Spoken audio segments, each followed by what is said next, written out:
Ya, makasih Mbak Isma. Selamat pagi, Mas Agung, Mbak Titi, juga teman-teman nih tadi juga udah ada yang banyak menyapa aku. Ada Mas Budi, ada Bagus, ada siapa-siapa gitu banyak. Thank you banget. Ini aku rada ndredeg nih, soalnya baru sekali ini aku ngomong di depan UGM. Aku tuh 3 bulan sekali saya sudah 3 tahun ya, kalau nggak 4 tahun itu selalu diundang di MM Sanata Dharma. Kemudian juga diajak sering beberapa kali di universitas-universitas yang lain seperti Atmajaya, Universitas Cendrawasih dan sebagainya. Dan baru sekali ini aku di depan alumni. Jadi tentang entrepreneurship. Kalau tentang inovasi ya beda lagi. Terima kasih banyak sudah diundang. Terima kasih untuk sharing. Jadi teman-teman, saya hanya akan sharing saja. Saya akan menggarisbawahi yang tadi dibicarakan oleh Mas Agung bahwa benar saya sebenarnya tadinya konsultan sampai sekarang juga masih konsultan. Tetapi saya memulai bisnis yang buah ini selain bisnis-bisnis yang lain sebelumnya. Saya mulai dari distribusi, Nestle, Mayora dan sebagainya. Kemudian terus terang kalau yang buah ini dalam tanda kutip agak kecelakaan dalam artian memang karena bukan dimaksudkan untuk bisnis yang gimana tadinya, hanya karena saya senang makan buah, kemudian jus, why not gitu. Saya sendiri pemakan buah jadi setahun sebelum saya melahirkan anak kedua, saya makan buah setiap pagi sampai anak saya 17 tahun, 15 tahun itu jadi saya tidak tahu bahwa ini apakah bisa saya testimonikan, tetapi bedanya my first child, anak saya yang pertama itu lahir dengan 45 kromosom dengan dia Turner syndrome. Nah, sebelum saya melahirkan anak saya yang kedua, saya coba dengan food combining dan makan buah ini. Dan ternyata anak saya yang kedua normal dan pertumbuhannya sangat bagus, tinggi dan sebagainya. Saya tidak tahu apakah itu karena akibatnya itu apakah itu atau tidak, but I believe bahwa gaya hidup sehat itu akan mempengaruhi semua yang kehidupan kita gitu. Tapi itu yang saya alami. Jadi tetapi saya akan bicara juga bahwa walau bagaimanapun, kalau sudah mau masuk ke bisnis, kita nggak bisa hanya menyandarkan diri pada hobi. Apalagi, kita itu kan lulusan UGM ya. Nek lulusan UGM ki yo nek gawe bisnis ki mbok yo sing tenanan ngono lho. Mosok yo kalah karo mbok-mbok yang di ini Beringharjo sana. Ini yang aku pengen ngajak diskusi sama teman-teman pagi ini. Kita ngobrol lah gimana sih caranya supaya not just asal bikin bisnis gitu. Boleh ya Mas Agung ya? Kita ngobrolnya rada-rada ke situ. Saya share sebentar, ini belum ke situ. Maaf ini kok mulainya kecepatan.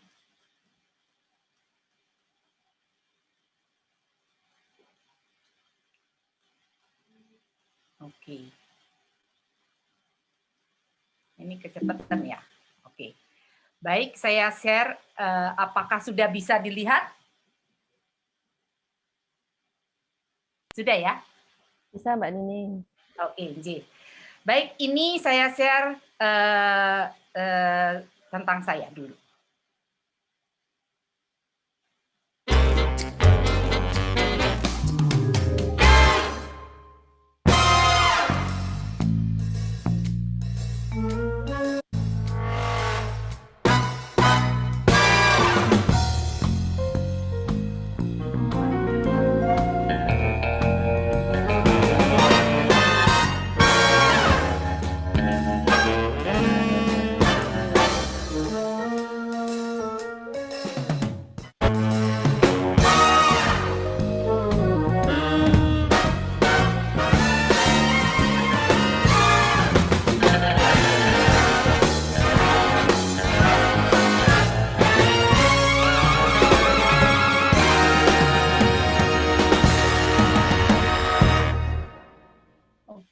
itu tentang saya, tadi sudah dijelaskan juga.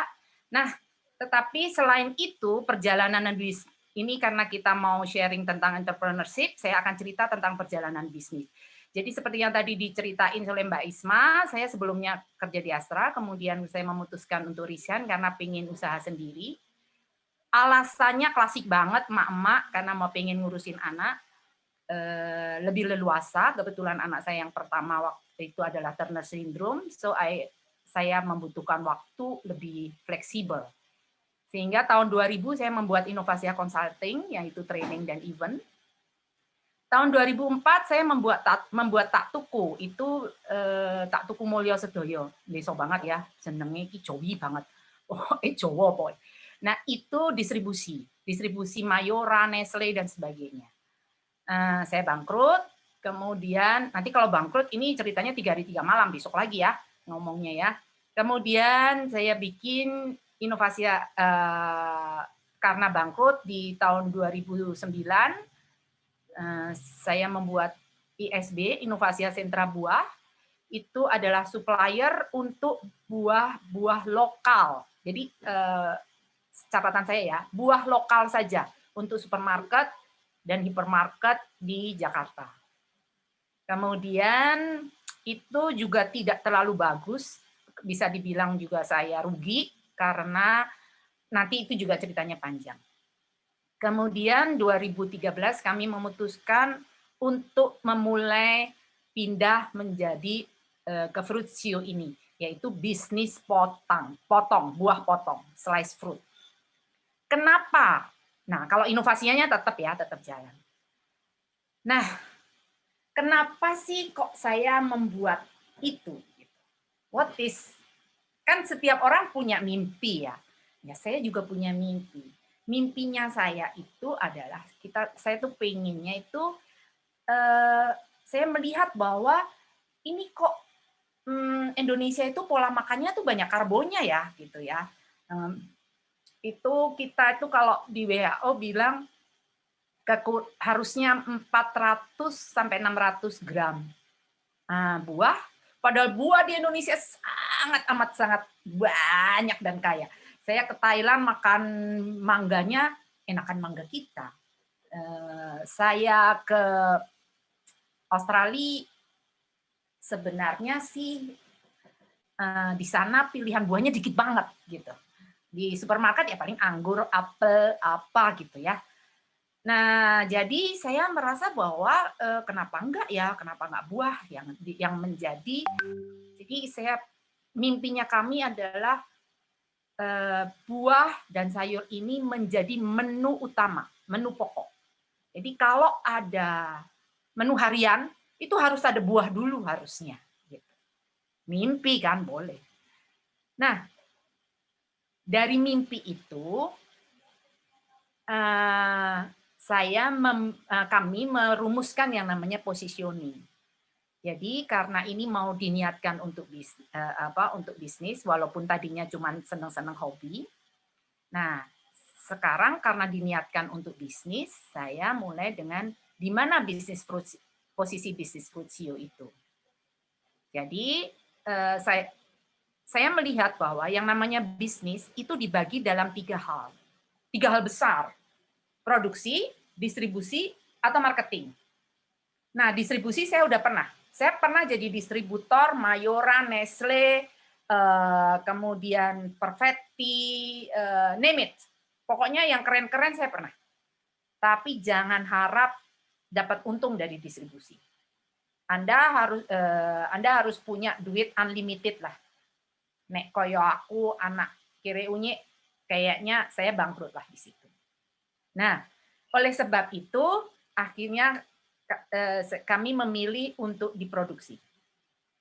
Kenapa? Saya percaya bahwa kalau mau besar, kalau mau sukses, itu fokus di satu hal. Jadi, karena begini, manajemen produksi berbeda sama manajemennya distribusi. Manajemennya distribusi beda sama manajemennya marketing. Marketing kayak Carrefour, Sarina, dan yang lain-lain itu bagaimana mengumpulkan crowd, massa. Kalau produksi, bagaimana kita memproduksi sesuatu. Nah, berdasarkan kemampuan, berdasarkan apa, dan menurut saya mungkin teman-teman sebaiknya kalau dari UMKM awal-awal baru mau bisnis, coba diproduksi. Atau kalau memang senangnya di marketing, coba di marketing. Tapi saya tidak sarankan di distribusi. Kenapa? Distribusi butuh duit gede. Nah, itu nanti ceritanya panjang. Nah, karena itu, dan sesuai dengan visi kami tadi, kami visinya adalah menjadikan buah dan sayur sebagai makanan utama masyarakat. Bagaimana caranya buah dan sayur sebagai makanan utama masyarakat? Nah, dari situ kita baru mikirin, di mana Fruitsio ini berlayar. Kami mau berlayar di mana? Karena kami bukan orang yang duitnya banyak, kemudian ini saya memulai kita mengarah ke Samudra Biru. Apalagi saya memulai Fruitsio ini dari bangkrut, habis bangkrut. Jadi saya kayak bangkrut terus mau ngapain? Ya udah kembangkan buah aja. Nah, seperti yang saya bilang tadi, berarti fokus. Fokusnya di niche market. Saya percaya bahwa jenis kelamin kita harus clear niche market kita. Niche market itu kalau misalnya ada celah. Saya seperti yang dibilang Pak Agung tadi, saya setuju banget bahwa setiap produk ada pasarnya, setiap pasar ada produknya. Itu saya sudah alami. Jadi kalau mau bisnis, jadi maksud saya begini, boleh ayo teman-teman kita mulai dari hobi, fine. Tetapi habis itu pikirkan bagaimana konsep bisnisnya. Mau siapa yang market yang akan kita sasar. Itu penting. Karena apa? Kalau enggak, nanti akan menjadi hobi yang melelahkan jiwa dan raga. Sakit hati, duitnya banyak keluar, kemudian dimakan sendiri semuanya. Pokoknya emang sakit hati. Jadi lebih baik fokus. Mau menyasar konsumen yang mana. Gitu. Nah, ini nanti juga kita bisa ngobrol panjang lebar. Kalau Fruitsio itu menyasar konsumen B2B. Waktu pertama kali saya buat ini. Yang buah potong itu. Nanti kalau ke jus saya akan bicara nambah lagi. B2B, business to business. Jadi yang kita sasar adalah perusahaan.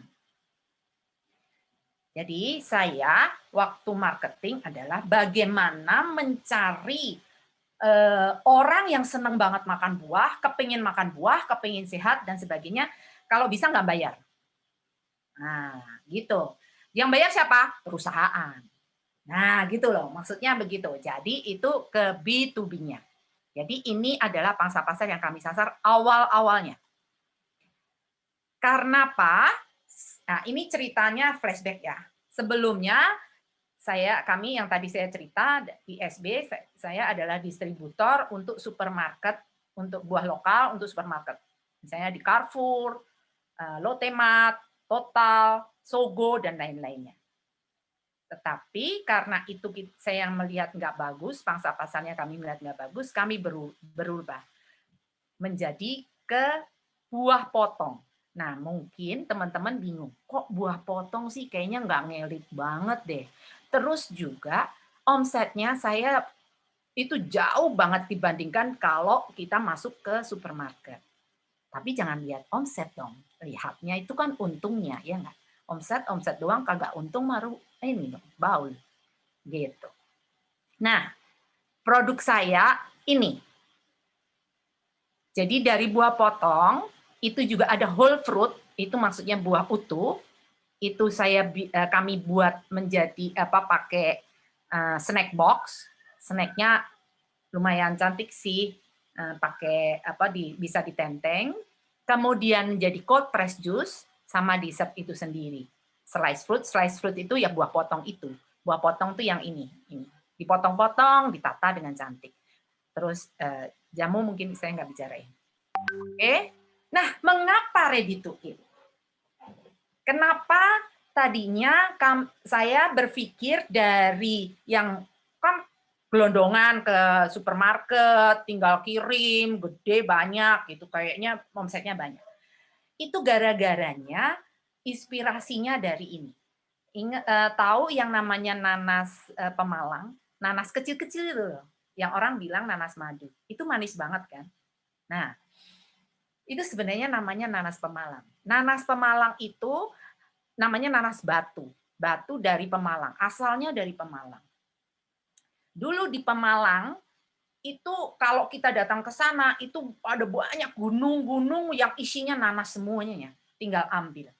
Zaman dulu ya, itu nanas itu dijual 500 perak aja nggak ada yang beli. Nah, terus kemudian saya berikan ke manajernya Carrefour, dicobain. Oh, enak ya, manis. Iya, manis. Kan kecil-kecil gitu. Akhirnya kita kirim ke Carrefour.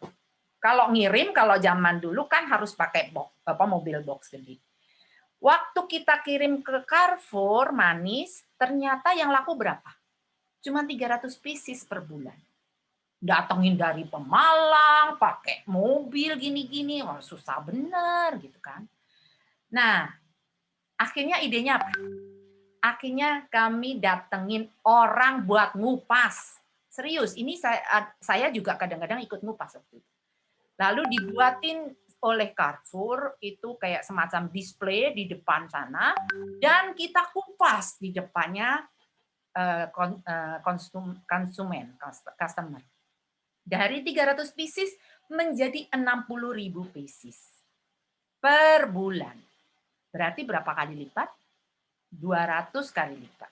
Nggak usah dibilangin untungnya ya, nanti untungnya udah hilang, udah habis. Nah, dari situ kami melihat bahwa orang Indonesia, konsumen itu sebenarnya mau makan buah. Hanya maunya kalau udah dikupasin. Aku yakin juga teman-teman juga begitu kan. Kalau aku aja begitu, kalau belum dikupas dan diiris juga kadang-kadang nggak mau makan.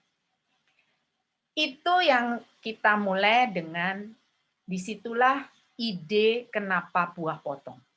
Dari situ membuat strategi. Strateginya kami itu tadi, business to business.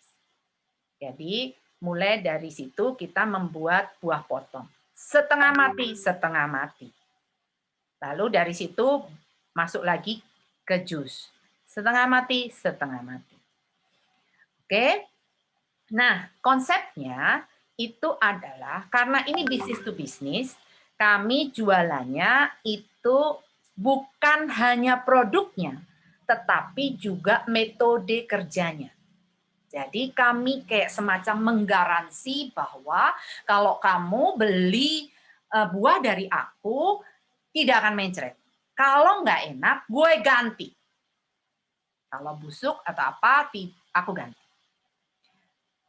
Lalu apakah aku pernah ngalamin ganti? Oh iya, saya pernah membuang 1.500 box mangga. Kenapa? Saya kan waktu itu kami nggak tahu mangga itu kalau udah dikupas itu mengeluarkan gas. Jadi ternyata boxnya tuh gembung-gembung gitu. Siapa yang mau gembung-gembung begitu? Ya kan makan. Apalagi perusahaan kayak perusahaan-perusahaan minyak gitu. Yang orang QC-nya ribet banget. Nah, nanti Anda akan lihat apakah prosesnya rumit bikin buah potong. Kagak, ya buah potong ya kayak emak-emak yang motongin gitu. Nanti ada videonya. Jadi, siapa yang bisa melakukan? Semua orang ini bisa melakukan. Teman-teman yang ada di sini pun bisa kalau mau. Nah, dan konsepnya servisnya juga bagus, on time, dan nah kekuatannya ada di mana? Jadi kekuatannya itu dari proses produksi itu ada di sini. Mulai dari sini.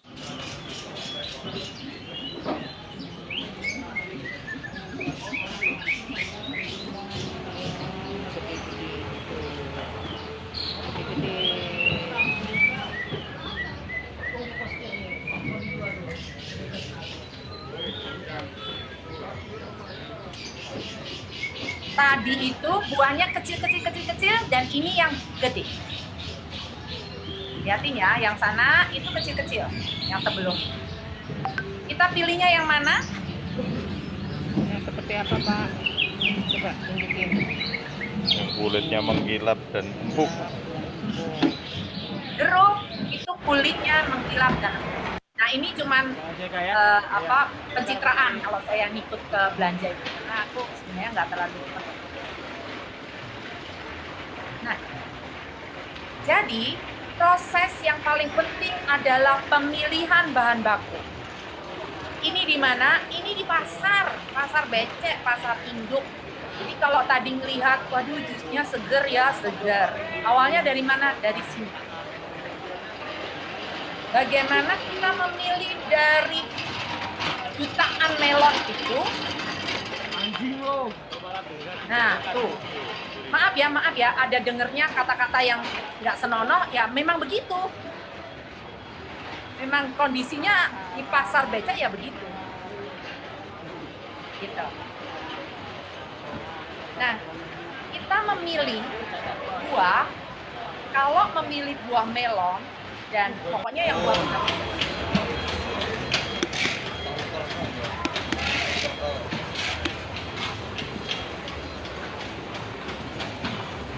Dengerin suaranya ya.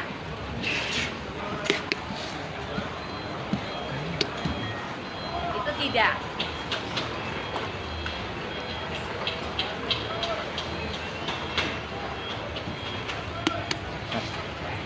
Nah, ini iya. Kenapa? Tungtung.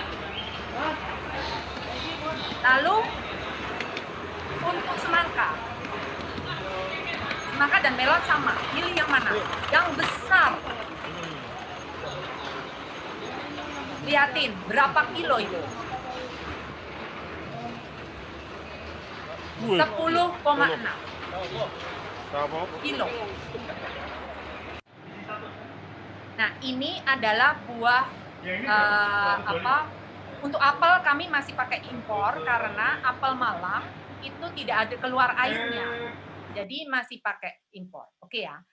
Nah, dari sini paham ya poin saya bahwa tidak penting apakah itu, dan kalau saya itu belanja itu harus datang sendiri.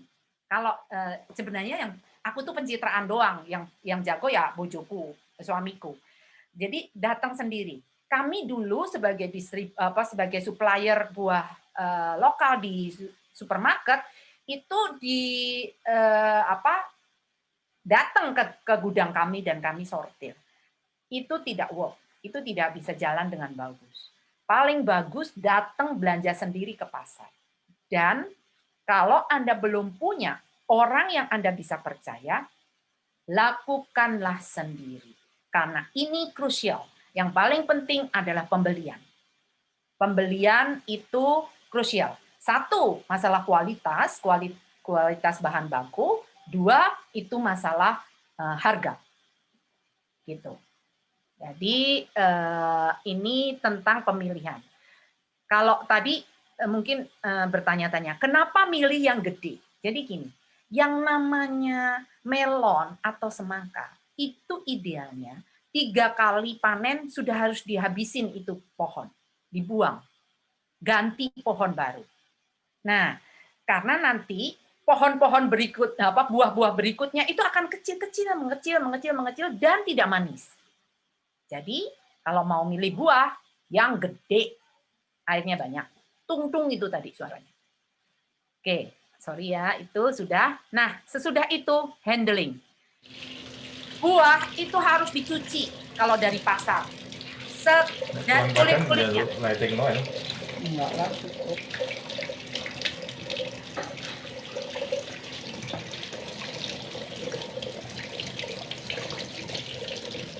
Jadi buah melon pun kita cuci di luar.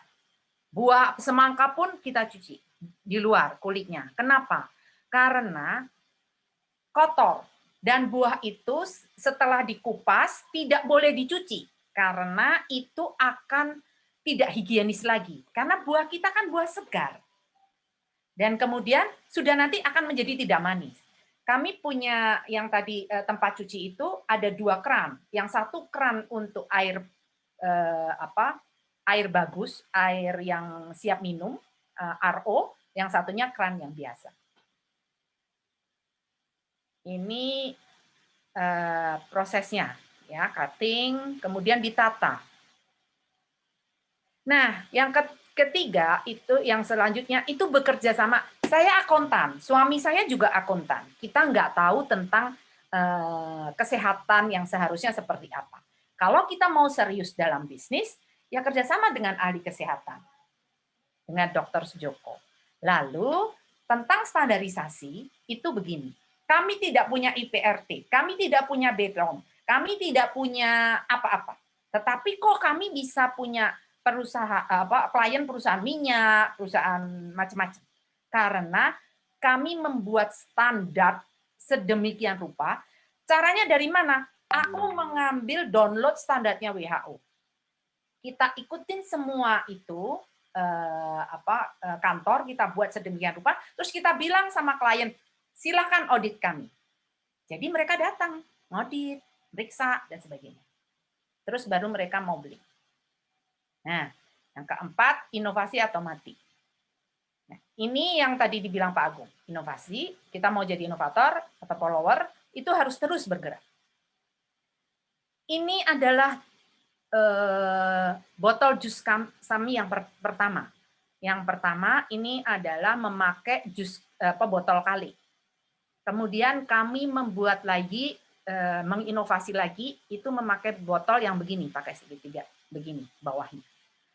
Kemudian kami bergerak lagi karena kami mau masuk ke pangsa pasar B2C, nggak cuma B2B ya. Kalau B2B kemarin botol begini nggak apa-apa, yang penting murah, harganya masuk, budgetnya masuk. Kalau B2C tidak bisa, jadi kami buat begini. Nah, sekarang teman seperjalanan, saya nggak bilang ini kompetitor ya, membuatnya seperti ini. Harganya 45.000. Seandainya aku buatnya seperti ini dengan harga 45.000 juga, Anda pilih yang mana? Pilih yang Fruitsio atau yang punya teman seperjalanan? Setidak-tidaknya menengok toh, gitu loh. Oh, bagus nih kemasannya. Nah, kemudian kami juga menginovasikan untuk buah potong.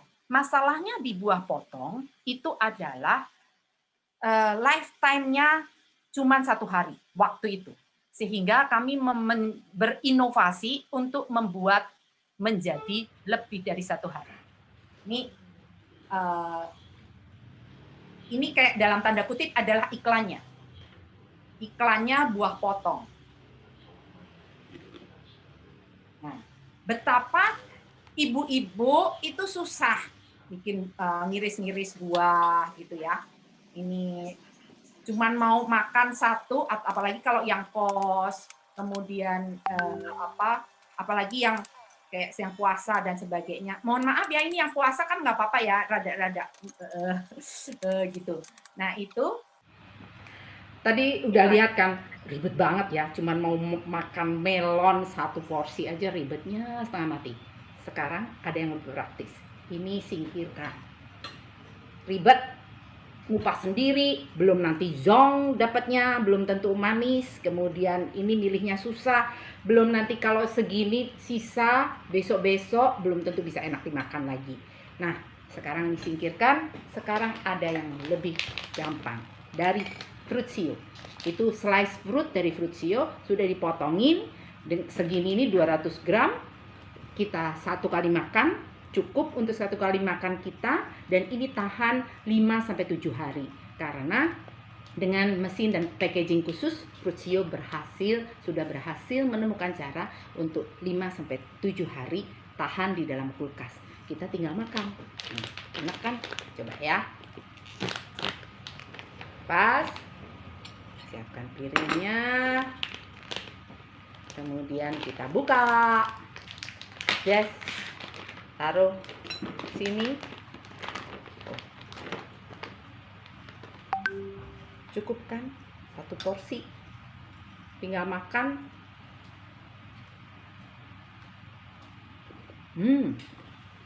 Oke. Crunchy, manis, awet 5-7 hari. Enak banget. Nah, kami juga membuat sayur potong itu sampai 7 hari juga. Nah, saya bingung nih, kenapa yang proses produksinya jus kok belum muncul ya? Sebentar ya Mbak, boleh nggak saya atau nanti aja ya kalau ada yang mau lagi. Karena proses produksi jusnya malah belum muncul ya. Oke, jadi itu saja ininya sebentar.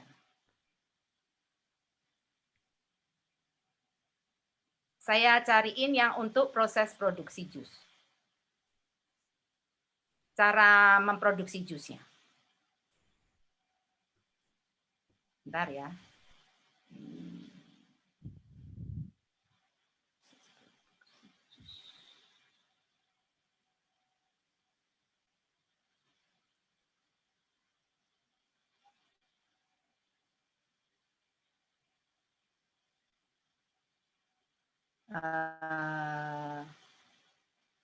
Oke, saya share proses produksi jus.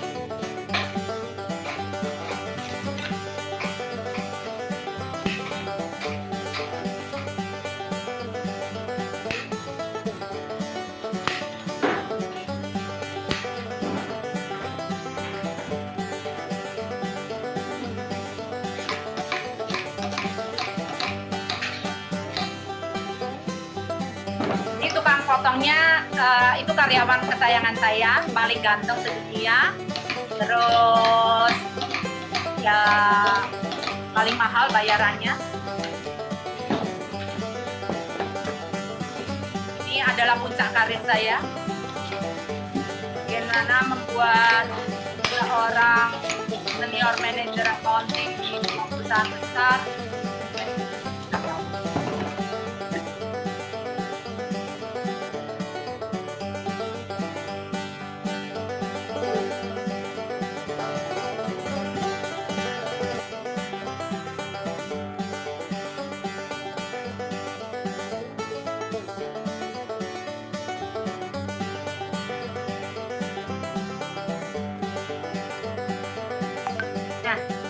Yang tidak, ini harus dimasukkan ke tempat sampah yang tertutup.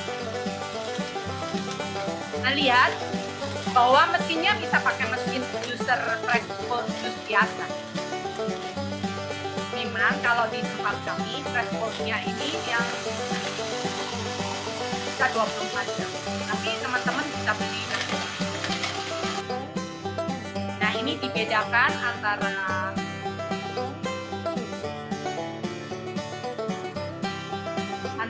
jadi semua itu tadi cuma diperes. Wah. Jadi ini tanpa air, tanpa gula, tanpa preservatif. Nah, kuncinya adalah sesedikit mungkin udara.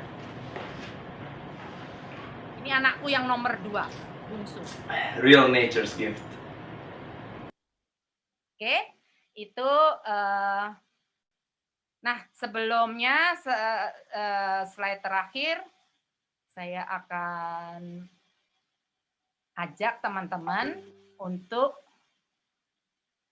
bagaimana seandainya kalau kita bergerak. Jadi bayangan saya tuh begini. Ini kan UGM. UGM tuh gede. Ayo, ininya gede. Yang teman-teman yang ikut di sini berapa? 300, 400? Ayo semuanya misalnya bikin usaha begini, yang nggak usah susah-susah. bagaimana caranya kita mendesak pemerintah supaya masyarakat ini makannya sehat.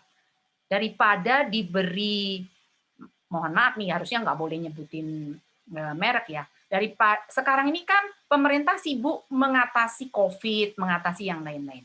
Tetapi tidak ada, bukan tidak ada, belum dipikirkan bagaimana mencegah supaya orang nggak sakit, bagaimana supaya sehat, bagaimana ini gitu loh. Misalnya Pak Gubernur Anies memberikan adik-adik yang sekolah itu susu dan kacang hijau, gitu kan? Nah, susu itu yang produksi paling banyak dari mana? Dari New Zealand lah.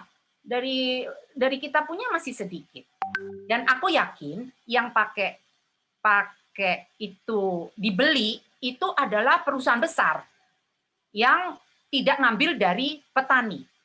Seandainya nih dari programnya pemerintah itu semua orang makan buah, dikasih subsidi untuk makan buah 200 gram, 400 gram, itu nggak seberapa duitnya, tapi orang-orang sehat. Yang sehat dari segi badannya masyarakat sehat, petaninya juga sehat karena bisa nanam buah dan mungkin nanti bisa akhirnya ekspor. Terus kita ini juga ikutan sehat ya nggak, UMKM yang mengusahakan itu. Itu saja Mbak, aku kepinginnya berharapnya begitu. Ayo KGM Open Kitchen membuat semua orang makan buah dan dibayari oleh anggaran pemerintah yang cuma seuprit cukup. Terima kasih. Oke, terima